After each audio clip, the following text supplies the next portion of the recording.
బెంబేలెత్తిస్తున్న శునకాలు. ఎయిటింగ్లైన్ కాలనీలో గుంపులుగా స్వైర విహారం. పట్టించుకొని యాజమాన్యం, అధికారులు.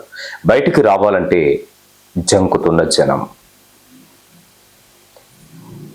ప్రజలు బెంబేలెత్తిపోతున్నారు. ఎయిటింగ్లైన్ కాలనీ, పోతన కాలనీ ప్రాంతాల్లో గుంపులుగా పదుల సంఖ్యలో కుక్కలు సంచరించడంతో బయటకు రావాలంటేనే జంకుతున్న పరిస్థితులు నెలకొన్నాయి. ముఖ్యంగా చిన్నారులు, వృద్ధులు కుక్కలకు భయపడి భయంగా పనులు చేసుకుంటున్నారు. చిన్న పెద్ద తేడా లేకుండా ప్రజలపై దాడులకు తెగబడుతుండటంతో ప్రజలు ఆందోళనకు గురవుతున్నారు.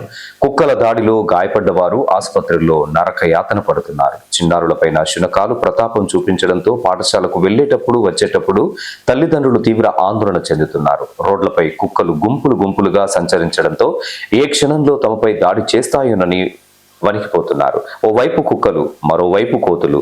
కుక్కలతో పాటు కోతుల బెడదపై ఇప్పటికే ఆర్చిటు యాజమాన్యానికి పలుమార్లు పోతన కాలనీ ప్రజలు సమస్యలను తెలియజేసినప్పటికీ ఇప్పటి వరకు నియంత్రణకు చర్యలు తీసుకోవడం లేదని కాలనీ వాసులు ఆవేదన వ్యక్తం చేస్తున్నారు.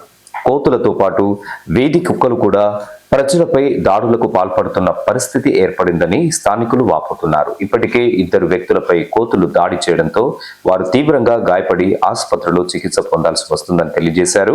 ఈ ఘటనలతో కాలనీ వాసుల్లో మరింత భయాందోళనలు నెలకొన్నాయి. ప్రతిరోజు పిల్లలు పాఠశాలలకు వెళ్లే సమయంలో, వృద్ధులు బయటకు వచ్చే సమయంలో ఎప్పుడు ఏ ప్రమాదం ముంచుకొస్తుందోనని ఆందోళన చెందుతున్నారు. చేతిలో కర్ర లేనిదే బయటికి వచ్చే పరిస్థితి లేదు. సమస్య మరింత తీవ్రతరం కాకముందే అధికారులు స్పందించి కోతులు, వీధి కుక్కల నియంత్రణకు తగిన చర్యలు తీసుకోవాలని కాలనీవాసులు కోరుతున్నారు.